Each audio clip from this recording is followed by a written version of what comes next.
The Newington community came out in droves. It's really fair to say that he experienced his own wake.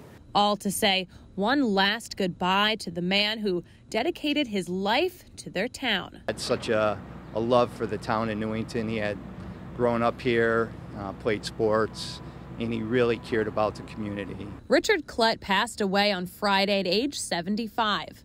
He served as Newington's police chief from 1994 to 2001, then worked for the Board of Education. Days before his passing, loved ones got the chance to say one last goodbye. To have the opportunity to say your piece and express your love and compassion and say all the things you always wanted to say was extraordinary. I couldn't even count the number of cars, but police cars, fire trucks, town staff, school staff, and he was trying to salute all of them as a former military member, and I think his arm got tired at some point. It was barely a week ago when friends, family, and members of the community all gathered here outside of the family's Newington home to celebrate former Chief Klett. It was a final tribute just days before he passed.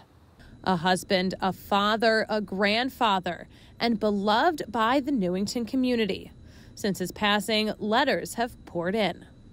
During that final visit, it really, he had this courage that he had accepted what was going to happen, and he had said that, emotionally he had accepted it, and I just, to see that courage, that acceptance, and here I thought I was going to see him to comfort him.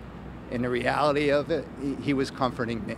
And beyond just the folks who stopped here, we've received 50 to 100 cards, and they're still coming in daily with messages of kindness and love. Those who knew him best say their favorite thing about Klett was his sense of humor. And as his battle with cancer progressed, even on the worst days, that sense of humor prevailed. My dad was always a joker, and at some point he said he wished he was charging admission because we probably could have paid for part of the funeral, because the amount of people that came through here was extraordinary. In Newington, Susie Hunter, News 8.